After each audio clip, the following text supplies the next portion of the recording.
फलानाको रगत हुँ म, मलाई भोट दिनुहुन्न भनेर त्यो लेखेको चिज बहुत हिट भयो, वाह क्या भन्ने भयो। तर त्यो मैले जसलाई लेखेँ त्यो मान्छेले मलाई आजसम्म चिन्दैन।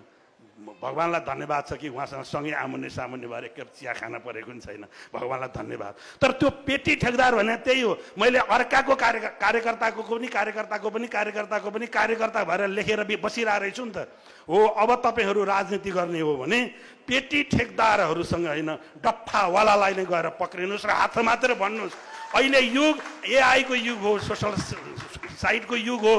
तिम्रा काम मैले गर्ने हो भने मेरो क्षमता यो छ भन्नु पर्यो। एउटा मान्छे विदेश बसेर जागिर खान चाहेर योजना आयोगमा, उदाहरणको लागि मात्रै भने ठ्याक्कै योजना आयोगमा जान्छ, उसले 5 वर्ष योजना आयोग अथवा कति वर्ष हो सरकार चलाउनु पर्दैन? 6 महिना राजीनामा गरेर ऊ चाहिँ चुनाव लड्न जान्छ। चुनाव लडेर हारेपछि 5 वर्ष जनतासँग बस्नु पर्दैन? अनि त्यसपछि फर्काएर कुनै मन्त्रालयमा ठुलो विशेषज्ञ भएर गाडी चढ्छ, लाज लाग्दैन? त्यसपछि ऊ अर्को एउटा भयङ्कर ठुलो राजनीतिक नियुक्ति लिएर जान्छ। ए भाइ बहिनी हो, तिमीहरू गाई चराएर बसिरहेका छौ कि लेखेर बसिरहेछौ? राज्य सत्ता र यो नियुक्तिको दोहन र एउटा मान्छेको हालीमुहाली भइरहँदा फ्रस्ट्रेसन बढेको, त्यस कारणले हो। त्यो फ्रस्ट्रेसन चाहिँ रोक्न तिमीहरू उठ्नुपर्छ।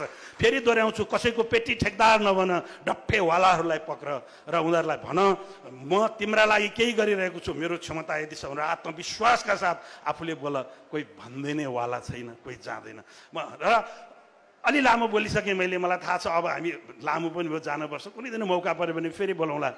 साहित्यसँग भाइ सुशीलले अघि भन्नुभएको थियो, धेरै पहिला रोल्पाको लेबाङमा सुशील भाइ र हामी थियौँ सँगै। भाइ अहिले त मोटो घाटो थिएन, लुरे भाइ नै थियो, जाँदा बाटामा चिन्जानी गर्दै गएको। पारिपट्टि 5,000 मान्छे 60-70 हजारको माइक्रोफोन राखेर भाषण गरेर कठपतली सरकारका उप प्रधानमन्त्री मुर्दाबाद भनेर नारा लगाइरहेको थिए। लिबाङको चोकमा 151 जना मान्छे बसेर एउटा कार्यक्रम गरिरहेको थिए। त्यो उतापट्टि 5,000ले माइकिङ गरेर खबरदार भनिरहेको बेला त्यो 5,000ले हामीलाई मार्छन् कि भन्ने भइरहेको बेला त्यो 151 जना लिएर भाषण गर्ने सुशील र म थियौँ। त्यस कारणले भाइ आमा फरक भयो नि, तिमीहरू भाइ थियो। तर त्यसको ब्याज हामीले खोजेनौँ र खोज्दैनौँ पनि। हो, त्यो एउटा परिवर्तन चाहिँ हामीले भनौँ। आउँदाखेरि गाडी दुर्घटना पऱ्यो, भयङ्कर ठुलो दुर्घटनामा, त्यो दुर्घटनामा हामी बाँचेर सकुशल फर्क्यौँ। त्यो पनि नत्र अहिले मरेको कति वर्ष भइसक्थ्यो। त्यहाँ त्यो खालको एउटा सम्बन्ध संस्कार छ भाइको।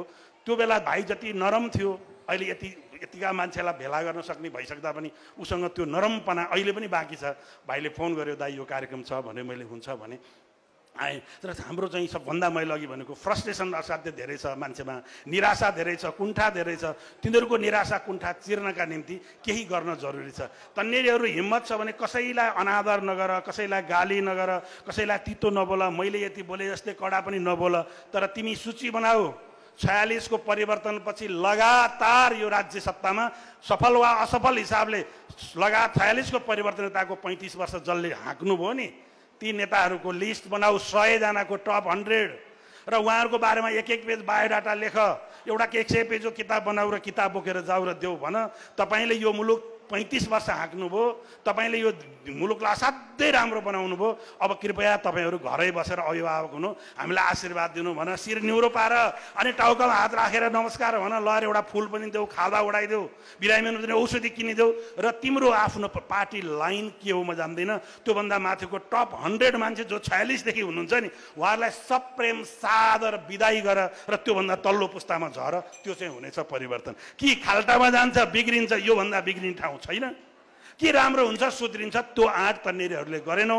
र यो कार्यक्रमको भाषण सकेपछि भरे बेलुका एकजना बुढा दाइका भव्य कार्यक्रम भयो नि दाइ भनेर भन्न नजाऊ, भन्न मन लाग्यो भने फोन गरेर भन। त्यति चाहिँ म भाइहरूलाई भन्छु। यो मैले प्र्याक्टिकल कुरा गरेको। र अर्को कुरा, भाइ बहिनीहरूलाई भने मैले दाइ दिदीहरूलाई भन्नु छैन।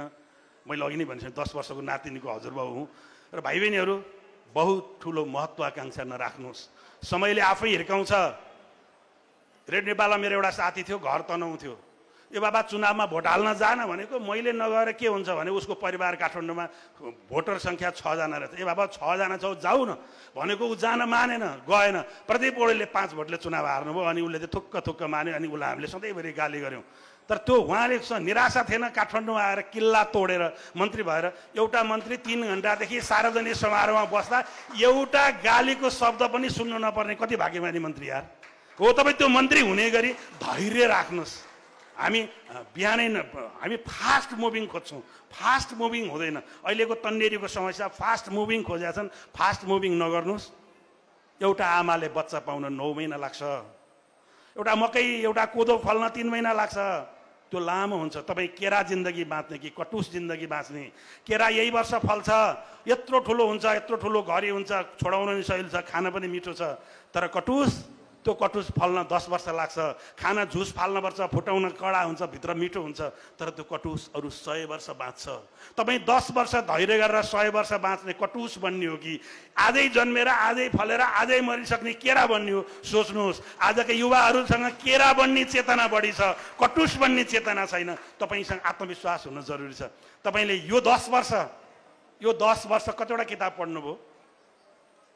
तपाईको रुचि अर्थशास्त्रमा अर्थशास्त्र पढ्नुहोस्, पोलिटिकल साइन्समा पोलिटिकल साइन्स पढ्नुहोस्, साहित्यमा साहित्य पढ्नुहोस्, भूगोल पढ्नुहोस्, अन्तर्राष्ट्रिय सम्बन्धमा पढ्नुहोस्, एआई अहिले पछिल्लो टेक्नोलोजी पढ्नुहोस्। त्योसँग रिलेटेड यो 10 वर्षमा कतिवटा किताब पढ्नुभयो?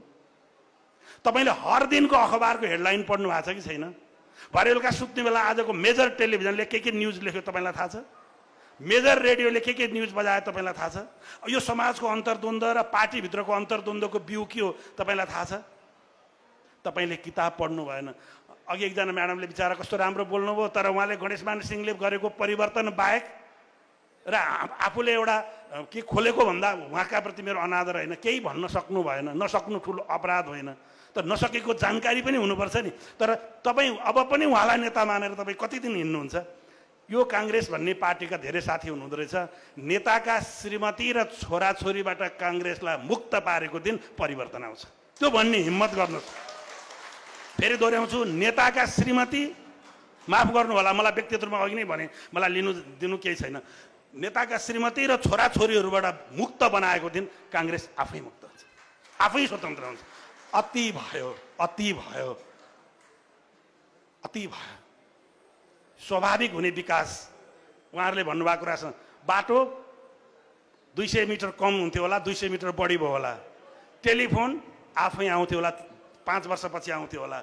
बिजुली आफ्नो ठाउँमा हुन्थ्यो होला।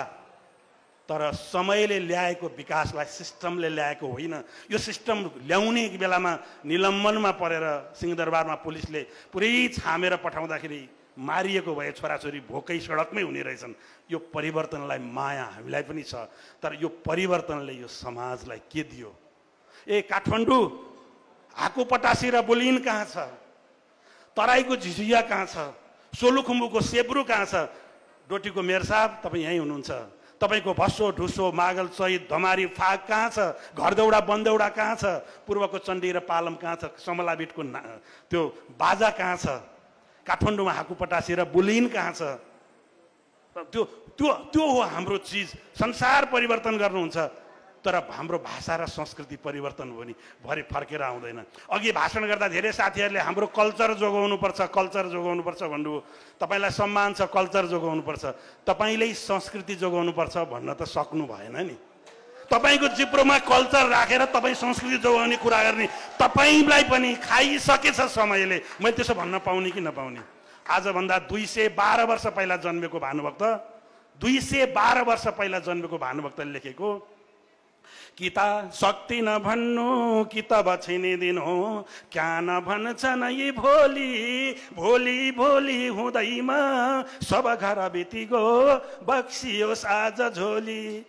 212 वर्ष पहिला लेखेको। अहिले अड्डा अदालत त्यस्तै छ कि छैन? हो, साहित्य भने त्यही हो। माधव घिमिरेले लेख्नुभयो, तिम्रो नीति यही छलेर पिठमा हिर्काउने दाउ छ, धरतीमा असहायलाई उभिने सानो कहाँ ठाउँ छ। त्योभन्दा ठुलो मार्क्सवाद कहाँ भेट्नुहुन्छ? देवकोटाले लेख्नुभयो, माटो हो हुन त तथापि गहिरा, आँखा हुने सज्जन दाना सुन्दर स्वर्णका झलझली देखलान गुडेका कण। देवकोटाले लेख्नुभयो।